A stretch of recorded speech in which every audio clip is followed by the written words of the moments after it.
Queria que você abrisse a sua Bíblia, então, na primeira carta de Paulo aos Coríntios, no capítulo 12. Vamos lembrar o que é que nós vimos ontem, para termos o quadro maior. Vimos que Paulo escreveu essa carta com o objetivo de ajudar a igreja de Corinto acerca de vários problemas doutrinários e práticos que haviam surgido na igreja depois que ele saiu de lá. E entre os problemas estavam as questões relacionadas com a unidade da igreja. A igreja estava fragmentada em 4 grupos, Paulo trata disso nos primeiros 4 capítulos. Havia problemas de imoralidade na igreja, agravados pelo fato de que não havia o cuidado pastoral e disciplinar necessários. Paulo trata disso nos capítulos 5 e 6. Havia uma disputa a respeito sobre o casamento, o que era melhor, ficar solteiro ou casado, e isso estava também provocando mais uma divisão dentro da igreja. Paulo trata desse assunto no capítulo 7. Nos capítulos 8, 9 e 10, ele trata de questões relacionadas com a liberdade cristã. Havia uma pergunta dos coríntios a Paulo se eles podiam comer carne que tinha sido sacrificada nos altares aos templos, aos deuses pagãos. Havia muitos deles na cidade de Corinto.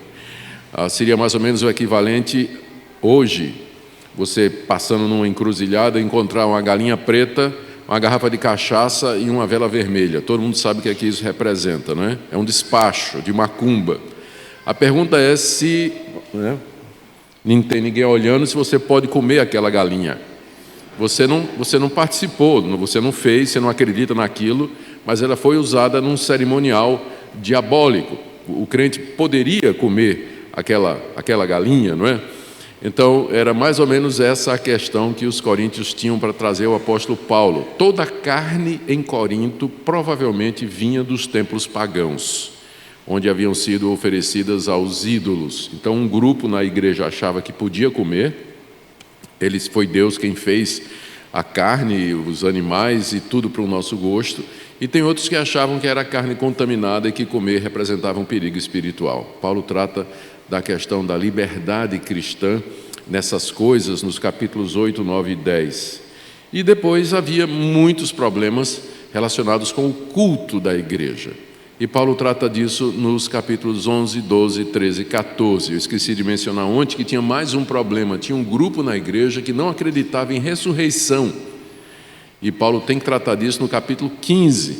Então, se você acha que sua igreja é complicada, leia primeiro aos Coríntios.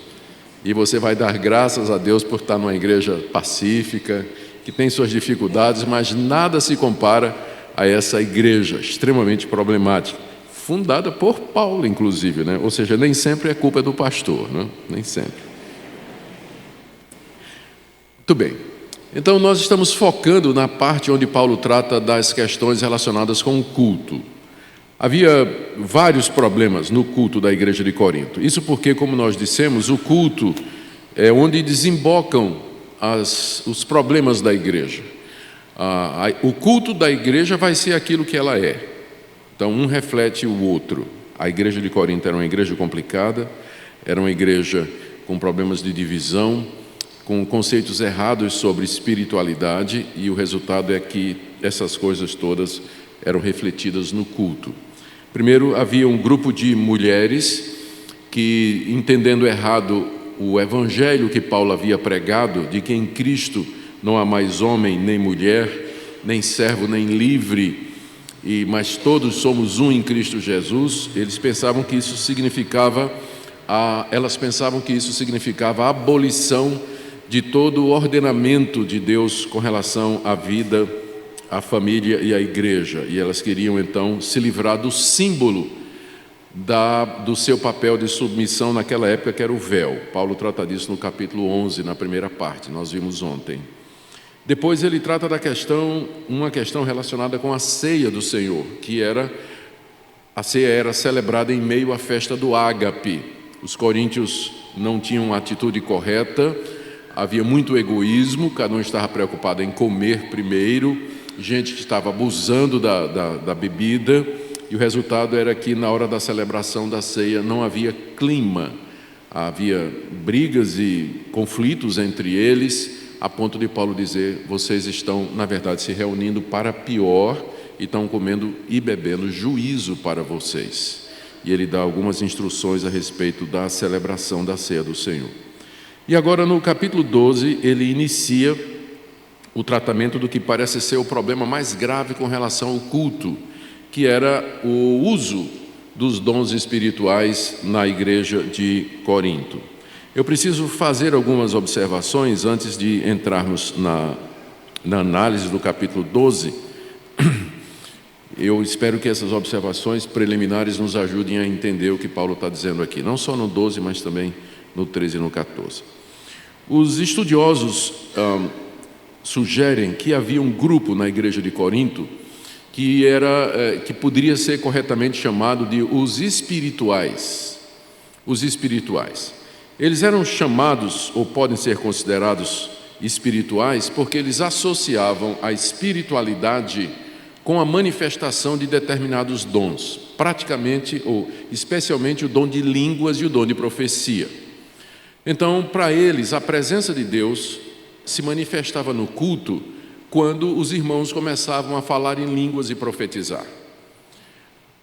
O Espírito Santo mostrava sua santidade e o seu poder através da manifestação extraordinária desses dons durante o culto.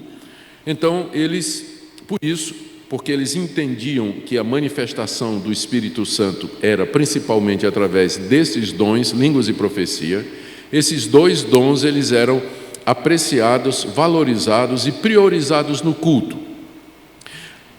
Muitos deles falavam em línguas ao mesmo tempo, estavam falando em línguas ao mesmo tempo, não havia interpretação.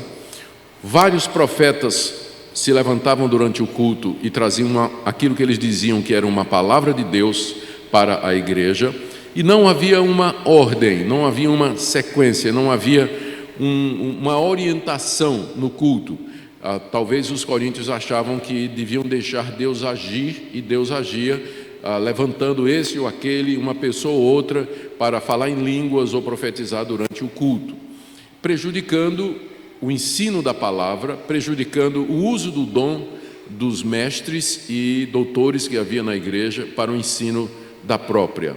Então, era uma confusão muito grande o culto que havia, e isso é devido aos chamados espirituais. A gente vê alguns traços dos espirituais, por exemplo, no capítulo 3, verso 1, quando Paulo diz assim: eu, porém, irmãos, não vos pude falar como a espirituais, e sim como a carnais, como a crianças em Cristo. A igreja de Corinto queria ser considerada uma igreja espiritual porque tinha línguas, profecias e outros dons extraordinários acontecendo lá na igreja, e eles achavam que aquilo era uma prova de que Deus estava com eles. Mas Paulo diz: eu não posso tratar vocês como espirituais, porque vocês são carnais. Manifestação de dom não significa espiritualidade. A prova é a igreja de Corinto. Era uma igreja onde tinha dons de línguas, profecia, curas, milagres e prodígios, mas era uma igreja extremamente problemática, como eu acabei de mostrar para vocês na introdução. O problema é que os coríntios relacionavam espiritualidade com manifestação carismática, enquanto que para o apóstolo Paulo, a verdadeira espiritualidade se manifesta no amor, como ele vai dizer no capítulo 13, nós vamos ver daqui a pouco. Então, os coríntios haviam desenvolvido um falso conceito de espiritualidade, que é o mesmo conceito que existe hoje em muitas igrejas, que a presença do Espírito Santo se mede através dessas manifestações. Um dos resultados é que, se houver essas manifestações, não importa se a igreja está vivendo em imoralidade, se tem pecado oculto, se tem irmão processando o outro, se tem adultério, se tem casal indo para a cama, namorados transando do banco de trás do carro, gente vendo pornografia, Deus está conosco, porque olha aí as manifestações, olha aí o dom de línguas, olha aí as profecias. Isso prova que Deus está conosco. E Paulo diz: eu não posso considerar vocês espirituais. Vocês, na verdade, são carnais, porque dom espiritual não prova espiritualidade. Os dons são ferramentas para a edificação da igreja, e elas não devem estar ligadas à questão da espiritualidade e materialidade e maturidade. Outro traço que a gente encontra aqui dos espirituais é aqui no início do capítulo 12, que nós vamos ver agora.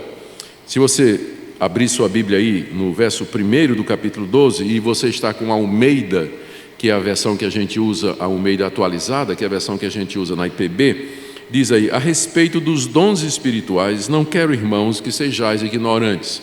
Eu peguei a minha lapiseira e coloquei a palavra dons entre parênteses aqui, porque não está no original.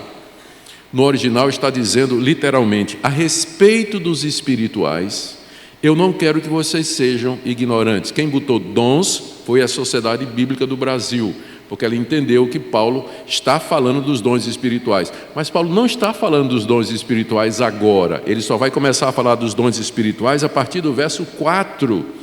Ora, os dons, aí sim a palavra aparece, são diversos. E aí ele fala dos dons. Mas até o verso 3, ele está falando dos espirituais, aquelas pessoas que diziam que tinham uma palavra da parte de Deus, que eram cheios do Espírito Santo e que eram canais do Espírito Santo para a vida da igreja. Um outro traço da existência dos espirituais é no capítulo 14, no verso 37, quando Paulo, depois de terminar as instruções sobre os dons espirituais, ele diz assim para a igreja: se alguém se considera profeta ou espiritual, reconheça ser mandamento do Senhor o que eu vos escrevo. Então, ele tinha duas categorias: tinha o profeta e tinha o espiritual. Se alguém se considera profeta ou espiritual, reconheça que eu sou apóstolo, eu tenho mais autoridade do que vocês. Então ouçam o que eu estou dizendo, diz o apóstolo Paulo, né? Então se submeta ao que eu estou dizendo.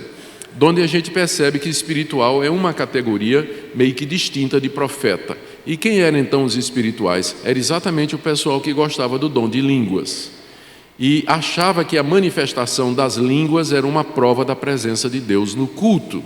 E era esse pessoal que estava causando um monte de problemas na igreja, a ponto de Paulo reclamar aqui, no capítulo 9,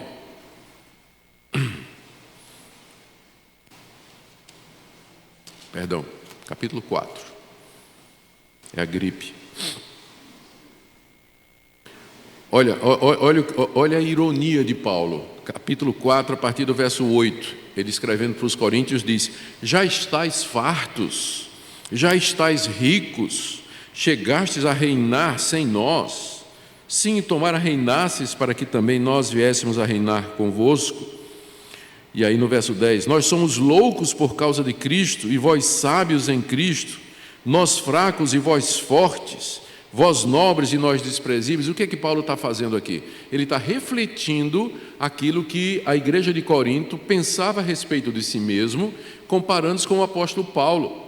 Eles achavam que eles estavam fartos, já eram ricos e que já estavam reinando, que o reino de Cristo já estava presente entre eles. Afinal, nós não temos o Espírito Santo, já estamos falando as línguas dos anjos, já entramos no reino celestial.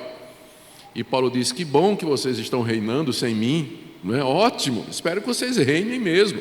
Vocês são nobres, vocês são maravilhosos, e nós, apóstolos, nós somos o fim da picada, somos espetáculo a Deus e o mundo, não é? Como ele diz aí no verso 9 e a partir de 11 até o 13.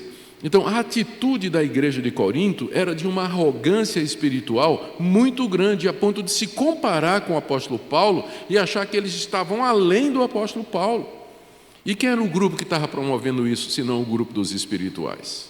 O pessoal que achava que tinha uma comunicação direta com Cristo, que recebia direto de Jesus Cristo, que não precisava estar debaixo da autoridade e do ensino de homem nenhum, e que desafiava inclusive o ensino do apóstolo Paulo. Parece familiar? Continua até o dia de hoje, não é? Depois da minha conversão, um dos primeiros livros que eu li que caiu na minha mão foi A Catástrofe Corintiana. Não tem nada a ver com o time de São Paulo, mas era um livro que falava a respeito do desastre que foi essa igreja no início da vida cristã, porque ela tinha um conceito errado de espiritualidade, que estava ligado à manifestação dos dons, e eles priorizavam aqueles dons, negligenciavam os outros e desprezavam quem não tivesse aquelas manifestações. É isso que Paulo vai tratar nos capítulos 12, 13 e 14.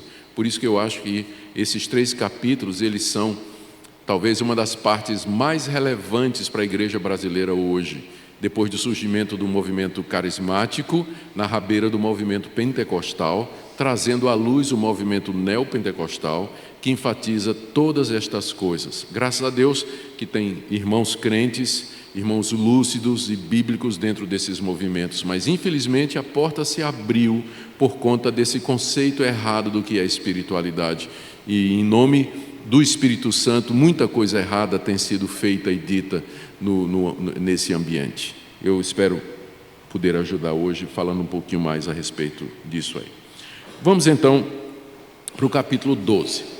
Ao que tudo parece, os coríntios haviam escrito uma carta para o apóstolo Paulo e que foi trazida por aquela comissão que está mencionada no capítulo 16, Estéfano, Fortunato e Acaico. Paulo diz lá no capítulo 16 que esses 3 homens vieram da igreja trazendo uma oferta para ele. E eles trouxeram, além da oferta, provavelmente uma carta. Porque, veja só, capítulo 7, verso 1, Paulo diz assim, quanto ao que me escrevestes. Então Paulo tinha diante de si uma carta escrita pelos coríntios, provavelmente com perguntas, não é? Então, quanto ao que me escrevestes, e aí ele começa a falar sobre casamento. Tinha uma pergunta sobre casamento. Aqui no capítulo 12, a expressão a respeito de é a mesma expressão que aparece no início do capítulo 7, embora tenha sido traduzido de maneira diferente, mas é a mesma expressão grega, peride, a respeito de, ou com respeito a. Então, no capítulo 12, Paulo ainda está respondendo perguntas dessa carta que foi enviada para ele. No capítulo 7, a pergunta é sobre casamento. No capítulo 8, a pergunta é, podemos comer galinha preta morta na encruzilhada? E no capítulo 12, a pergunta é, Paulo, como é que a gente reconhece um espiritual? Porque tem gente aqui dizendo que é espiritual, falando em nome do Espírito Santo, mas tem alguma coisa que não soa bem. Como é que a gente reconhece? E você podia falar um pouquinho sobre os dons espirituais? Então, estas são as perguntas que Paulo vai responder aqui nesses capítulos que nós temos pela frente e que foram provocadas por uma carta escrita pelos coríntios. As questões, então, eram essas, como reconhecer que alguém está falando pelo Espírito Santo e também qual é o papel dos dons espirituais na igreja. Vamos começar com a primeira questão e a resposta de Paulo a respeito dos espirituais. A respeito dos espirituais, eu não quero, irmãos, que sejais ignorantes. Sabeis que outrora, quando eres gentios, deixáveis conduzir-vos aos ídolos mudos segundo eres guiados. Por isso vos faço compreender que ninguém que fala pelo Espírito de Deus afirma anátema a Jesus. Por outro lado, ninguém pode dizer Senhor Jesus, senão pelo Espírito Santo. A resposta de Paulo para a pergunta, como é que eu reconheço que alguém está falando pelo Espírito Santo, é que o Espírito Santo glorifica a Cristo. Se alguém está falando pelo Espírito Santo, ele vai exaltar a pessoa de Cristo, vai destacar a sua obra, vai destacar as suas realizações, a sua morte, a sua ressurreição, a sua intercessão por nós, o seu sacrifício vicário na cruz. O Espírito Santo não se glorifica, ele não se exalta, mas como o próprio Jesus disse, quando ele vier, ele falará sobre mim, ele vai me exaltar. O Espírito Santo exalta Jesus Cristo, portanto, qualquer movimento que gira em torno do Espírito Santo, provavelmente não é do Espírito Santo. Porque ele não se exalta, ele exalta a pessoa de Cristo, ele glorifica a pessoa de Jesus. Por isso, Paulo diz aqui, eu vos faço compreender que ninguém que fala pelo Espírito de Deus afirma, Jesus é maldito. Jesus é maldito, Jesus é um amaldiçoado de Deus. Ou seja, quem está falando pelo Espírito Santo, ele não vai diminuir Jesus. Ele não vai se referir a Jesus de maneira derrogatória ou minimizar a obra que foi feita por Jesus. Por outro lado, diz Paulo, ninguém pode dizer Senhor Jesus, senão pelo Espírito Santo. Ou seja, ninguém pode reconhecer de verdade, de coração, o senhorio de Cristo, ele é o Filho de Deus que morreu, ressuscitou, está sentado à sua direita. Ninguém pode fazer isso se não for iluminado e guiado pelo Espírito Santo. Pergunta, como é que eu conheço um espiritual? Resposta, qual o papel de Cristo na teologia dele? Qual o papel de Cristo na fala dele? Qual o papel de Cristo no ministério dele? E aí, quando a gente usa essa ferramenta, esse critério, a gente percebe quanta coisa tem sido feita em nome do Espírito Santo hoje que não tem nada com ele.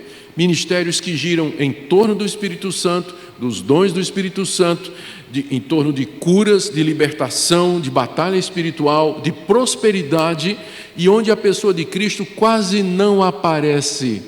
Ele não é ensinado, ele não é exaltado, não se fala sobre a sua obra na cruz do Calvário, a sua ressurreição e o seu ministério de intercessão.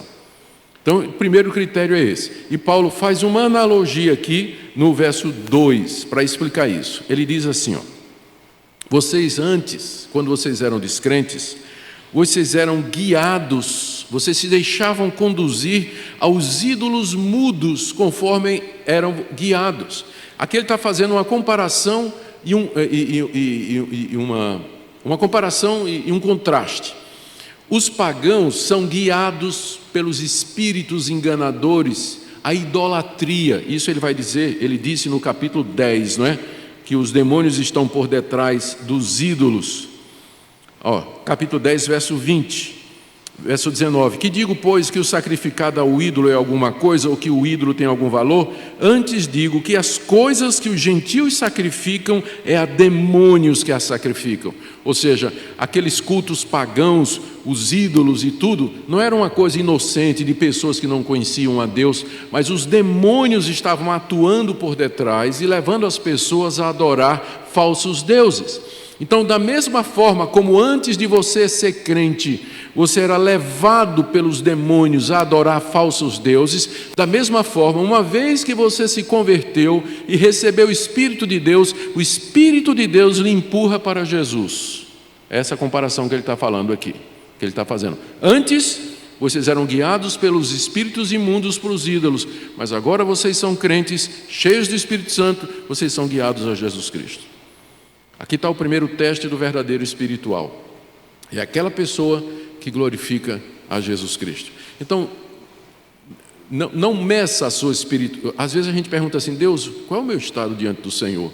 E a gente faz uma análise da nossa vida, pensando assim, não, se eu tivesse uma visão, se eu tivesse um sonho, se eu visse um anjo, se eu falasse em línguas, se eu profetizasse, então eu saberia que eu estou cheio do Espírito Santo. Não. A pergunta é, você ama Jesus? Quanta comunhão você tem com Ele?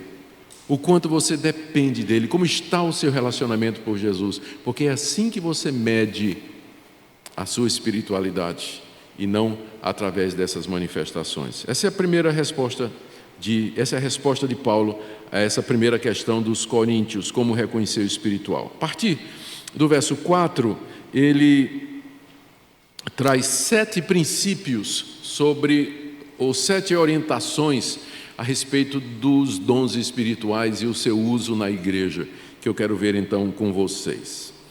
O primeiro deles é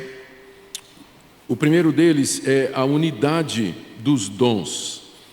Os dons são dados para promover a unidade da igreja e eles têm origem na Trindade, versos de 4 a 6.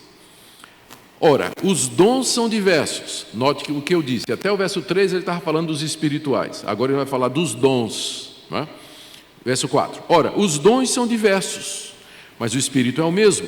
E também há diversidade nos serviços, mas o Senhor é o mesmo. E há diversidade nas realizações, mas o mesmo Deus é quem opera tudo em todos. Aqui nessa passagem, o apóstolo Paulo tem 2 objetivos. Primeiro, mostrar que existem muitos dons, e não somente línguas e profecia, e mostrar que, apesar de haver muitos dons, eles procedem do mesmo Deus e, portanto, eles promovem a unidade da igreja e não a divisão. Vocês perceberam que essa passagem ela está construída em torno das 3 pessoas da Trindade. Não perceberam isso? Ora, verso 4. Os dons são diversos, mas o Espírito é o mesmo. Verso 5. Há diversidade nos serviços, mas o Senhor, quem é o Senhor? Jesus Cristo, é o mesmo. Verso 6. Há diversidade nas realizações, mas é o mesmo Deus, referência a Deus Pai, é quem opera tudo em todos. A passagem foi cuidadosamente construída numa estrutura trinitariana. E ele se refere aos dons de maneiras diferentes. Verso 4. Os dons são diversos, mas o Espírito é o mesmo. A palavra dom vem de uma palavra grega, da mesma raiz da palavra grega para graça. O dom é uma dádiva, alguma coisa que é dada gratuitamente, misericordiosamente. E são ferramentas, habilidades que Deus graciosamente concede ao seu povo para a edificação da igreja. Esses dons, diz o apóstolo Paulo no verso 4, eles são diversos, são muitos, são diferentes. Não se resumem apenas em línguas, profecias e cura. E também eu digo isso para os presbiterianos, e nem somente ao dom de pregar e de ser pastor, que parece que é o único dom que tem na igreja presbiteriana, não é? Não, então, pega dos dois lados, mas os dons são diversos, mas o Espírito que concede esse dom, esses diferentes dons, é o mesmo Espírito, é o mesmo que está por detrás dessa variedade de dons. Verso 5, também há diversidade nos serviços. O serviço aqui é dom, mas qual é a finalidade do dom? Servir os irmãos, especialmente servir ao Senhor Jesus Cristo. Então, há muitas maneiras diferentes pelas quais, através dos dons, eu posso servir a igreja e servir a Deus. Mas o Senhor, a quem eu devo servir, é o mesmo, Jesus Cristo. Pelos nossos dons diversos e diferentes, nós servimos o mesmo Senhor. O verso 6, e há diversidade nas realizações. Ele está ainda falando dos dons. Não são três coisas diferentes, dom, serviço e realização. É tudo a mesma coisa. Está falando dos dons espirituais. Os dons são para servir e eles são para realizações, fazer coisas. Realizar coisas na igreja para a edificação dela e para a glória de Deus. Mas é o mesmo Deus quem opera tudo isso em todos. Então, nesses 3 versículos, Paulo diz, a Trindade, ela é ela que concede os dons e ela é servida através dos dons. E esses dons podem ser chamados de manifestações, aliás, pode ser chamado de serviços e de realizações, por conta da sua amplitude e do amplo espectro da atuação deles. Que paulada na cabeça daquela igreja que só via dom de línguas e profecias, sinais e prodígios. E que paulada para nós, que resumimos todos os dons do Espírito Santo somente ao dom de pastor, né? E os crentes ficam sentados pensando que eles não têm dom nenhum. Muita gente pensa que a igreja é como um ônibus, né? Onde todo mundo está sentado, o pastor é o motorista e o cobrador é o tesoureiro da igreja. Então, aí estão levando a igreja assim. Mas a visão bíblica de igreja é muito mais um barco a remo daqueles de competição, onde todo mundo está pegando no remo e tem uma pessoa que vai dizendo, né? Vai dizendo para a direita, para a esquerda, vamos lá, força e tudo mais, mas todo mundo está pegando no remo. Essa visão é muito mais aproximada do que a Bíblia diz como deve ser a igreja, do que a visão do ônibus. São muitos dons que servem ao mesmo Senhor e procede dele. O segundo princípio de Paulo é que esses dons, na sua diversidade e unidade, eles foram dados para o que for útil, versos 7 a 10. A manifestação do Espírito é concedida a cada um visando um fim proveitoso, porque a um é dada mediante o Espírito a palavra da sabedoria, e a outro, segundo o mesmo Espírito, a palavra do conhecimento, a outro no mesmo Espírito a fé, e a outro no mesmo Espírito dons de curar, e a outro operações de milagres, e a outro profecia, e a outro discernimento de espíritos, a um variedade de línguas e a outro capacidade para interpretá-las. Aqui Paulo nos concede a primeira lista, são 2 listas de dons espirituais que ele fala aqui na carta aos Coríntios, e ambas estão no capítulo 12. Aqui ele nos fornece uma lista dessas manifestações, desses serviços e desses dons, que ele chama, no verso 7, de a manifestação do Espírito. Ele está se referindo ao dom espiritual, não é? A manifestação do Espírito, por quê? Porque o Espírito Santo se manifesta, ele age através dos dons espirituais. Então, a manifestação do Espírito, ele diz no verso 7, é concedida a cada um cada um dos crentes, visando um fim proveitoso. Que fim proveitoso é esse?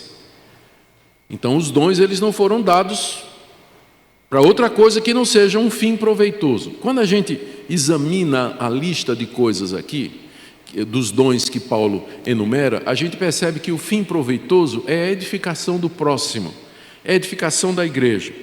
E nós não temos muita certeza do que são esses dons que Paulo está falando aqui. Nós sabemos algumas coisas. Primeiro, que essa lista não é exaustiva, porque tem mais 4 listas no Novo Testamento onde aparecem dons que não estão aqui. Segundo, nós sabemos que essa lista ela reflete mais a realidade da igreja de Corinto e não a realidade da igreja universal. Então a gente tem que pensar no contexto da igreja de Corinto quando a gente analisa esses dons aqui. E terceiro, nós temos que estar preparados para lembrar que dons eles são manifestações do Espírito Santo concedidas à igreja de acordo com a necessidade da igreja.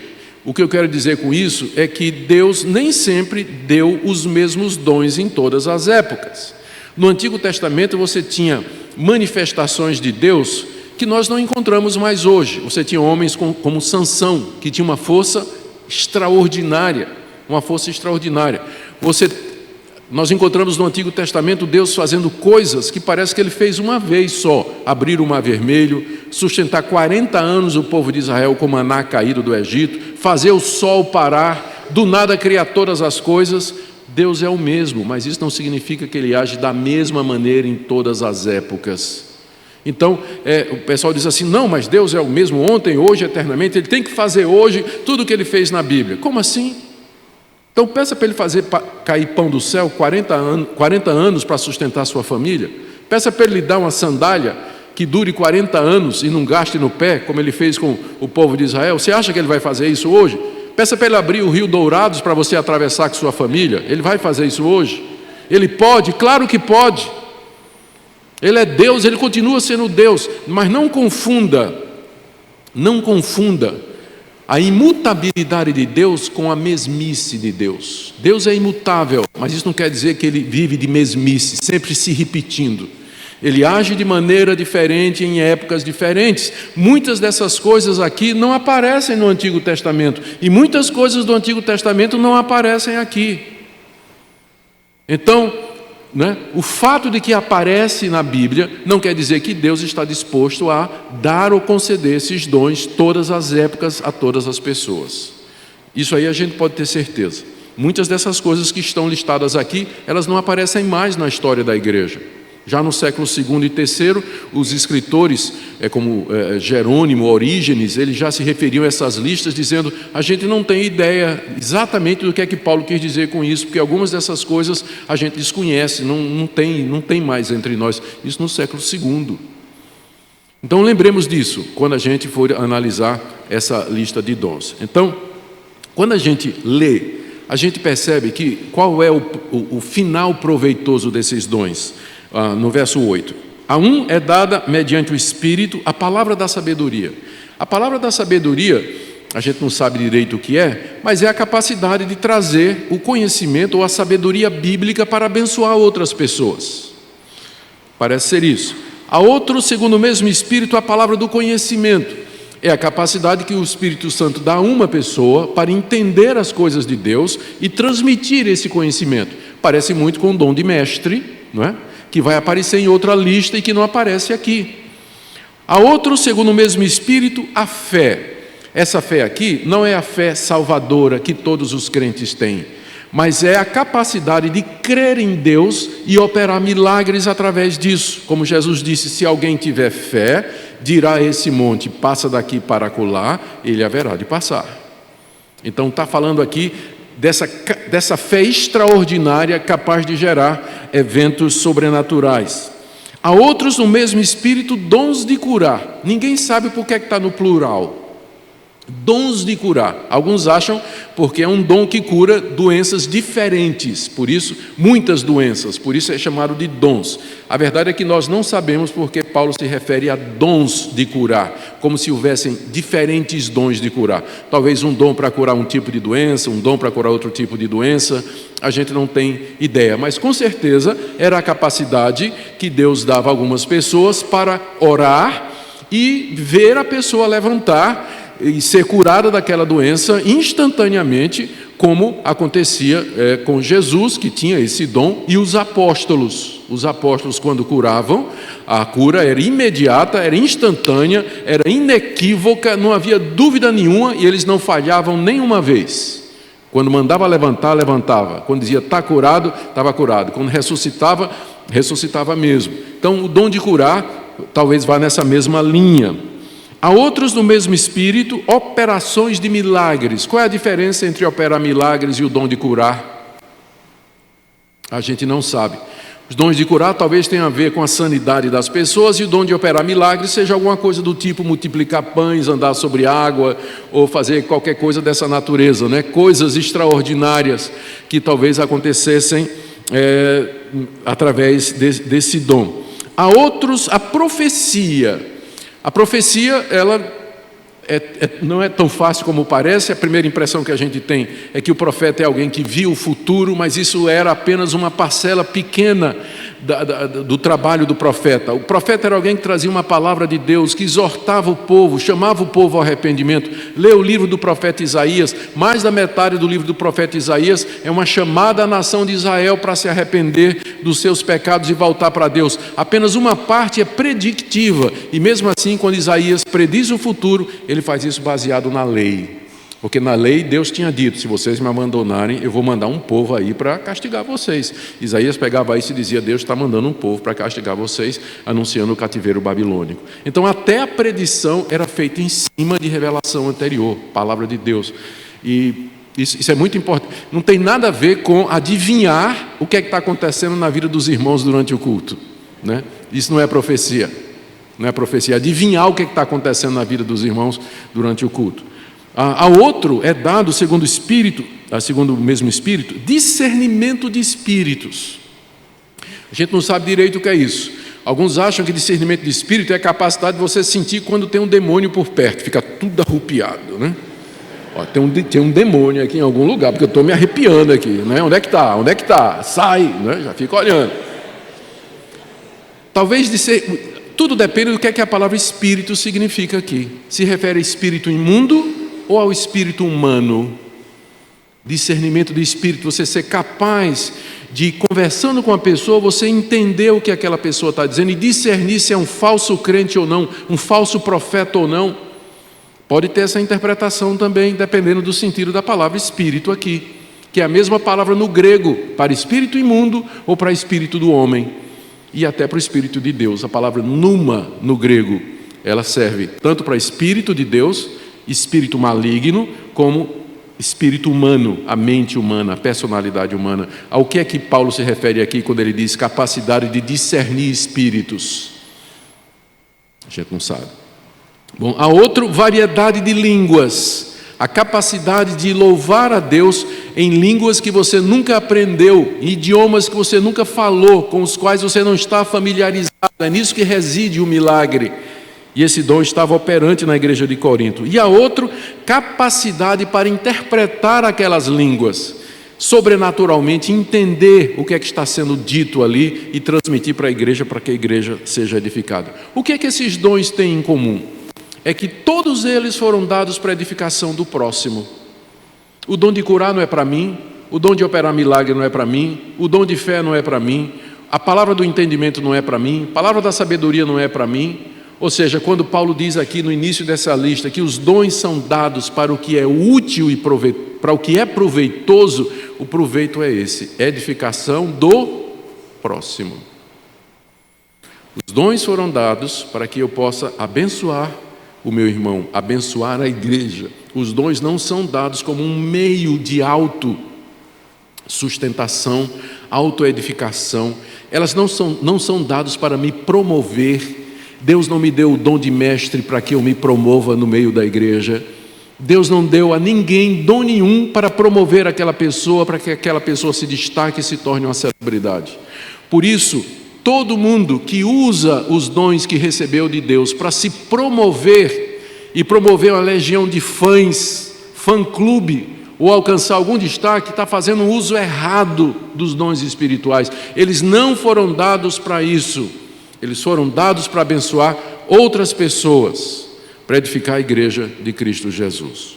Esse é o segundo princípio aqui, a respeito do uso dos dons. E como aquilo era importante para a igreja de Corinto, porque durante o culto da igreja de Corinto, o que havia era exatamente a autopromoção.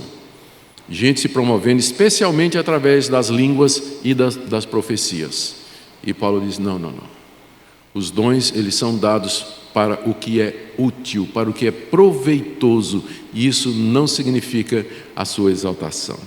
Terceiro princípio de Paulo está aí no verso 11, de que é o Espírito Santo quem distribui esses dons.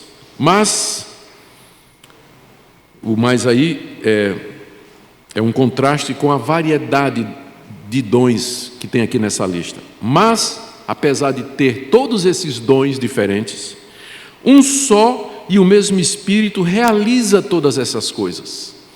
São vários dons, diferentes aqui, mas é o mesmo Espírito que realiza estas coisas, que está por detrás deles, distribuindo-as como lhe apraz a cada um individualmente. Aqui é o terceiro princípio para compreender o uso dos dons espirituais na igreja.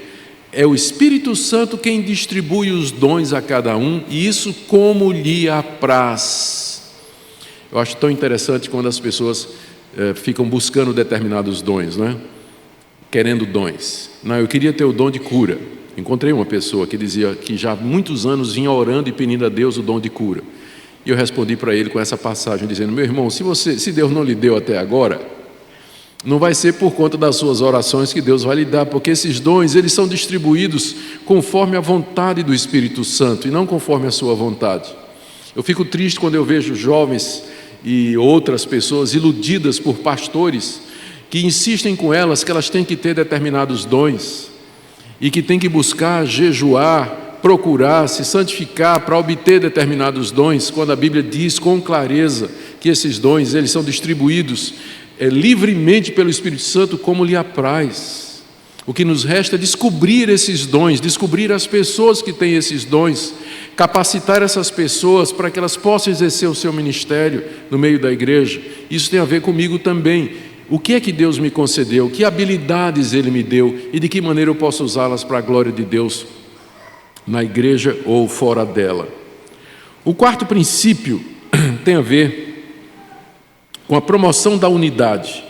Versos 12 e 13, o apóstolo Paulo faz uma declaração da nossa unidade, apesar da grande diversidade que Paulo diz que existe nos dons espirituais, nas realizações e nos ministérios, contudo, há uma unidade intrínseca na vida da igreja. Verso 12. Porque assim como o corpo é um e tem muitos membros, e todos os membros, sendo muitos, constituem um só corpo, assim também com respeito a Cristo. Pois em um só Espírito todos nós fomos batizados em um corpo, quer judeus, quer gregos, quer escravos, quer livres, e a todos nós foi dado beber de um só Espírito. Essa palavra de Paulo aqui é importante porque a igreja de Corinto era uma igreja dividida, e parte da divisão era isso aqui: eu tenho os dons carismáticos e você não tem. Eu sou mais espiritual do que você, porque eu falo em línguas, porque eu profetizo e você serve. Então, meu dom é um dom extraordinário, é um dom mais importante, Então, você não chega perto de mim nesse nível, eu estou num nível superior a vocês. Dom de línguas, aqui. Dom de limpar a igreja, aqui embaixo. O apóstolo Paulo disse aqui que apesar da variedade, nós na verdade estamos unidos pelo mesmo Espírito. E ele usa a analogia do corpo pela primeira vez.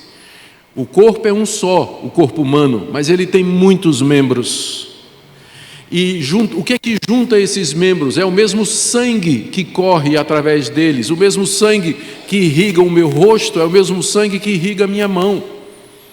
A analogia então é essa, que a igreja é como um corpo com seus muitos dons, mas está irrigada, empoderada, capacitada pelo mesmo Espírito. E é isso que nos une, apesar das nossas diferenças de habilidades e capacidades. O que faz com que nós sejamos um é exatamente porque nós todos já fomos batizados no mesmo Espírito, formando um corpo, e todos nós bebemos do mesmo Espírito. Não é o que ele fala aí? Verso 13: em um só Espírito todos nós fomos batizados em um corpo. Ou seja, pelo batismo com o Espírito Santo nós entramos no corpo de Cristo e nos tornamos um com os nossos irmãos, de onde você percebe que o batismo com o Espírito Santo é uma experiência que acontece na conversão, e que todos os crentes verdadeiros já foram batizados com o Espírito Santo, mesmo que não falem línguas.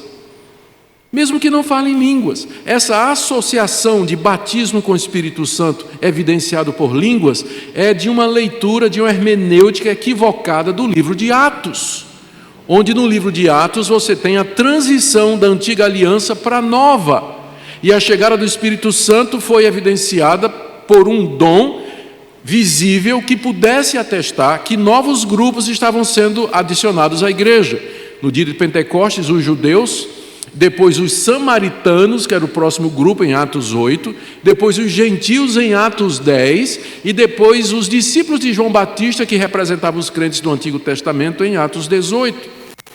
Uma vez completado o círculo, a experiência normal é que o batismo com o Espírito Santo é na conversão, quando você forma um corpo com os outros irmãos, você faz parte. Uma vez eu fui numa conferência pentecostal na África do Sul, eu presbiteriano lá no meio, né? E me apresentaram como um pastor presbiteriano que estava fazendo mestrado na universidade ali da África do Sul e tal. Fui cercado na hora por vários pastores que disseram: você já foi batizado no Espírito Santo? Foi a primeira pergunta deles. Eu disse: claro que fui.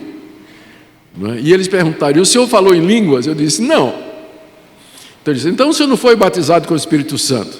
Aí eu abri aqui, olha, todos somos batizados com o Espírito Santo. E no mesmo capítulo, no verso 30, Paulo pergunta: falam todos em línguas? E qual a resposta que Paulo espera aqui? Não. Então uma pessoa pode ser batizada com o Espírito Santo e ela nunca falou em línguas, porque o batismo com o Espírito Santo é aquele momento em que você é iniciado no corpo de Cristo, quando você é recebido no corpo de Cristo e você recebe o Espírito Santo. É isso que Paulo está dizendo aqui: todos nós fomos batizados no mesmo Espírito, formando um corpo, e a nós foi dado beber do mesmo Espírito, e é esse Espírito que tem esses diferentes dons e essas diferentes manifestações. Portanto, não é para haver divisão entre nós. Sabe o que é mais triste? É para mim, quando eu faço uma análise dessa passagem e procuro entender o mundo contemporâneo, qual é a causa, ou quais são as causas das maiores divisões na cristandade de 100 anos para cá? Sabe qual é a causa? A doutrina do Espírito Santo. Nada tem dividido mais a igreja nos últimos 100 anos do que exatamente a doutrina do Espírito Santo e a doutrina dos dons espirituais. Quando deveria, ao contrário, promover a unidade da igreja, deveria promover. É vergonha para nós, crentes, cristãos, porque essa doutrina, ela é a base da nossa unidade, que nós todos temos o mesmo Espírito e bebemos do mesmo Espírito e participamos do mesmo Espírito. Contudo, é a doutrina que mais tem dividido os cristãos até o dia de hoje, lamentavelmente. Bom, mas os dons, diz Paulo, eles foram dados para promover a unidade, porque eles todos têm a origem no mesmo Espírito. Do verso 14 até o verso 26, ele coloca um quinto princípio, de que, como no corpo humano, nós precisamos uns dos outros na igreja. Ele aqui está empregando a analogia do corpo. Vamos ler do verso 14 até o verso 26. Porque também o corpo não é um só membro, mas muitos. Se disser o pé, porque não sou mão, não sou do corpo, nem por isso deixa de ser do corpo. Se o ouvido disser, porque não sou olho, não sou do corpo, nem por isso deixa de ser. Se todo o corpo fosse olho, onde estaria o ouvido? Se todo fosse ouvido, onde o olfato? Mas Deus dispôs os membros, colocando cada um deles no corpo como lhe aprouve. Se todos, porém, fossem um só membro, onde estaria o corpo? O certo é que há muitos membros, mas um só corpo. Aqui nessa passagem, o apóstolo Paulo, e vamos até o verso 26, que é quando ele termina aqui a analogia. Até o verso 26, 21. Não podem os olhos dizer à mão, não precisamos de ti, nem ainda a cabeça aos pés, não preciso de vós. Pelo contrário, os membros do corpo que parecem mais fracos são necessários. Os que nos parecem menos dignos no corpo, a esse damos muito maior honra. Também os que em nós não são decorosos, revestimos de especial honra. Mas os nossos membros nobres não têm necessidade disso. Contudo, Deus coordenou o corpo, concedendo muito mais honra àquilo que menos tinha, para que não haja divisão no corpo, pelo contrário, cooperem os membros com igual cuidado em favor uns dos outros. De maneira que se um membro sofre, todos sofrem com ele, e se um deles é honrado, com ele todos se regozijam. Paulo emprega aqui a analogia do corpo humano para explicar algumas coisas sobre os dons espirituais. Primeiro, que todos os dons são importantes, do verso 14 até o verso 20. O corpo não é um só membro, mas um. Se a mão não pode dizer, porque não sou mão, se o pé disser, porque não sou mão, não sou do corpo, nem por isso deixa de ser. O ouvido também, se ele disser, porque não sou olho, não sou do corpo, nem por isso deixa de ser. E se todo o corpo fosse olho, onde estaria o ouvido? E assim por diante. Ou seja, Paulo está dizendo que todos os membros, todos os dons espirituais e as pessoas que têm esses dons, eles são importantes para a igreja. Porque você não tem o dom de pastor, não quer dizer que o seu dom não seja importante. Porque você não tem um dom que faz com que você esteja em público, na frente de uma audiência, ministrando, não quer dizer que o seu dom não seja importante e não seja necessário. O ouvido é necessário, o olho é necessário, o pé é necessário. Paulo chega a dizer aí no verso 21 em diante, não é? Não podem os olhos dizer à mão, não preciso de ti, e nem ainda a cabeça aos pés, não preciso de vós. Todos precisamos uns dos outros. Para que o corpo funcione, todos os membros precisam funcionar. E cada um tem uma função. A mão tem uma função, pé tem uma função, olho tem uma função, ouvido tem uma função. E Paulo pergunta, se todo o corpo fosse olho, como ficaria? Você pode imaginar se Deus fizesse a gente como um grande olho azul, com aquelas pálpebras batendo assim, não é? Aquele grande olho azul. Que coisa horrorosa. Se fosse o nariz, já viu coisa mais feia do que nariz? Nariz enorme, nós fôssemos narizes só. Que coisa horrorosa, né? Coisa horrorosa. Mas o que é que faz a beleza do corpo? A sua variedade.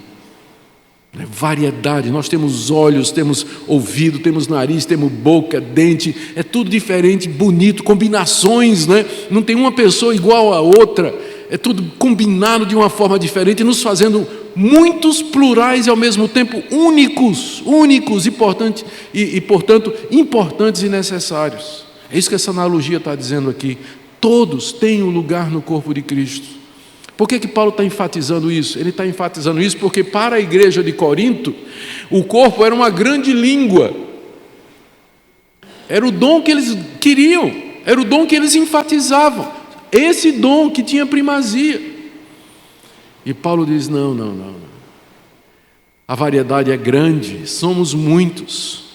São muitos membros, todos são necessários e todos são honrados, não é?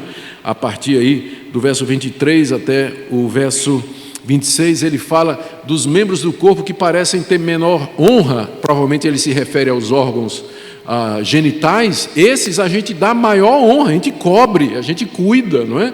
Então, e ele fala também da ligação que existe, quando um membro sofre, os outros sofrem com ele. Você já experimentou levar um corte no dedo, infeccionar, inflamar e você ter febre no corpo todo? Não é? Foi um cortinho no dedo, não é? Mas abala seu corpo todo. Então, se um membro sofre, todos os demais sofrem com ele. Se um membro é honrado, todos os demais são honrados com ele. Com isso, Paulo quis expressar a variedade que há na igreja e a unidade no meio dessa variedade. Que analogia bonita, não é?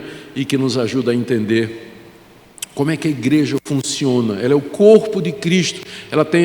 Nós devemos ter essa perspectiva orgânica da igreja. Não é uma instituição, embora nós precisamos de institucionalizar alguma coisa para poder funcionar na nossa sociedade. Mas a igreja não é isso, não é? Não é isso. O prédio, o edifício, mas é exatamente o corpo vivo de Cristo, com os seus membros atuando de maneiras diferentes, realizações diferentes para a glória de Deus. O último princípio de Paulo aqui, para encerrar o capítulo 12, é que então nós devemos procurar, parece que eu estou me contradizendo, não é? Nós devemos então procurar os dons que são mais importantes. Mas por que eu estou dizendo isso? Que parece uma contradição, porque é Paulo que diz, vamos ler do verso 27 até o 31, ora, vós sois corpo de Cristo, individualmente membros desse corpo.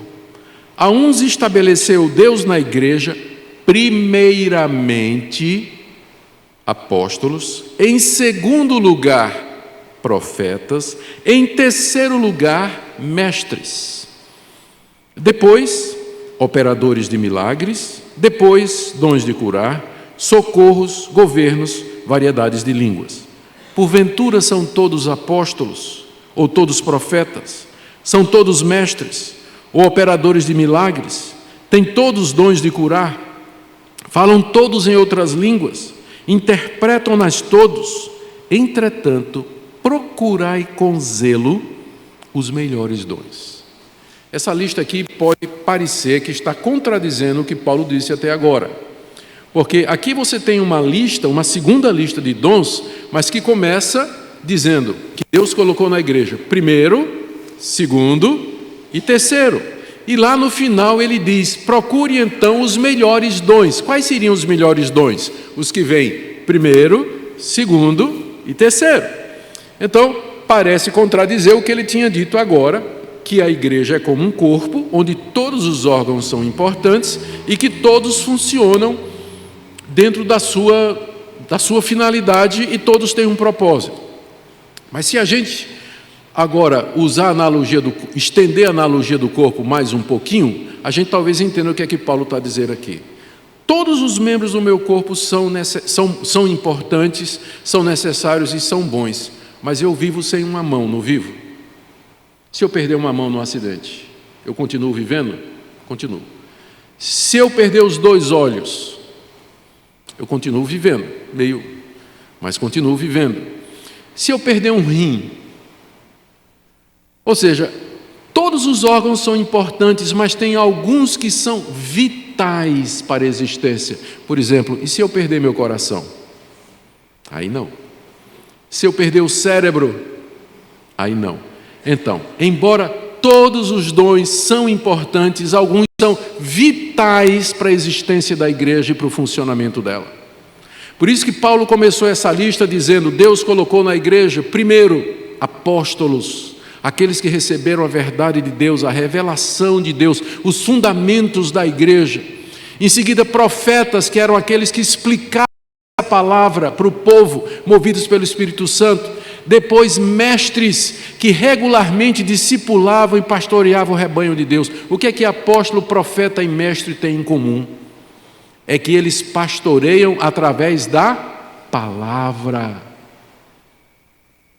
Qual é o dom que aparece na lista de Paulo aqui? Línguas. Se Paulo perguntasse aos coríntios, vocês podem fazer uma lista aí dos melhores dons? Qual era o dom que apareceria primeiro na lista dos coríntios? Você sabe o que é que Paulo está fazendo aqui? Ele está pegando. E qual o último dom? Apóstolo. Lembra como eles zombavam Paulo? O que Paulo está fazendo aqui é pegando a lista dos coríntios e virando de cabeça para baixo. A lista certa é essa, irmãos. Deus primeiro colocou na igreja os dons da palavra, porque a igreja não pode subsistir sem a palavra, sem o conhecimento de Deus, sem a revelação da vontade de Deus e de gente que Deus levantou para ensinar essa palavra, aplicar essa palavra com autoridade, sabedoria e conhecimento. Os outros dons são importantes, mas eles vêm como acessórios para fazer essa igreja crescer. São todos apóstolos? Pergunta Paulo. Resposta: não. São todos profetas? Não. Falam todos em línguas? Resposta de Paulo: não. Então, vamos parar de exigir que todo crente fale língua para poder dizer que recebeu o batismo com o Espírito Santo. Interpretam todos? Não. Conclusão de Paulo: entretanto, mesmo que vocês não tenham todos os dons, procurai com zelo os melhores dons. Os melhores dons, nós já vimos, são aqueles que encabeçam a lista de Paulo. Procurar aqui não significa você buscar em oração que Deus lhe faça um apóstolo, um profeta ou um mestre. Significa procurar entre os irmãos aqueles que já têm esses dons, a quem Deus já concedeu esses dons. Por que eu digo que essa é a interpretação? Porque esse era o problema da igreja de Corinto. Eles não estavam dando oportunidade a quem tinha os dons da palavra. O culto da igreja de Corinto era marcado por essas manifestações que dominavam o tempo de adoração e serviço a Deus. E aqueles que ensinavam a palavra, eles quase não tinham oportunidade. Eles deviam procurar entre eles aqueles que tinham os melhores dons para a igreja, que eram os dons da palavra, para edificar a palavra e estabelecê-la na verdade de Deus. Mas, diz o apóstolo Paulo, no final do verso 31, existe um caminho melhor. Eu vou mostrar a vocês um caminho sobremodo excelente, que é melhor do que os dons. Vocês querem ser espirituais, não é verdade? Vocês estão querendo dons espirituais, amém. Mas existe outra coisa que é superior aos dons espirituais e que vocês deveriam estar buscando. Do que Paulo está falando? Do amor, que é o capítulo 13, que nós veremos em seguida. Deixa eu concluir então os 12 aqui com algumas lições para nós. Primeiro, é evidente que na igreja evangélica brasileira hoje há um abuso do que seja, uma má compreensão muito grande do que sejam os dons espirituais. Você encontra, por um lado, gente valorizando dons que estão em último lugar na lista do apóstolo Paulo e desvalorizando dons que estão em primeiro lugar na lista do apóstolo Paulo, que são os dons da palavra. Por outro lado, você encontra, e aqui eu estou apontando o canhão para o nosso campo, igrejas históricas, reformadas, que querem ser conservadoras, mas que por causa dos exageros que acontecem no lado de lá, não conseguem se abrir ou procurar entender que Deus concede diferentes dons à igreja, além de presbítero, pastor e diácono. E que há muitas formas pelas quais os crentes poderiam se envolver no serviço a Deus nas suas comunidades. Então é preciso um resgate dessa doutrina, que tem tudo a ver com o culto que nós prestamos a Deus. Outra coisa que nós aprendemos aqui é que você não pode achar que você não tem valor ou que não tem importância para a obra de Deus. Porque pelo que nós lemos, cada crente recebe dons espirituais, não recebe os mesmos dos outros, mas cada um de nós recebe diferentes dons espirituais para servir e cultuar a Deus. Então, se você vem usando isso como desculpa, eu não sei, eu não tenho nada, não tenho habilidade nenhuma, não tenho capacidade nenhuma, então eu espero que hoje você perceba que essa perspectiva está errada, que o Espírito Santo distribui soberanamente dons individualmente ao povo de Deus. E por fim, que Deus nos dê graça para que nós apresentemos a Ele uma igreja unida. Você vê que o foco aqui, a analogia do corpo, foca muito na unidade dos membros diversos, mas formando um corpo. A unidade da igreja, a união dos irmãos, entendendo e compreendendo o ministério diferente dos outros. Às vezes a gente quer que os outros sejam como nós, e que o ministério deles seja o nosso, e que a gente usa o nosso ministério para medir o ministério dos outros, e fazendo comparações. E a gente esquece da pluralidade e da diversidade dos dons na igreja, que deveria promover a unidade.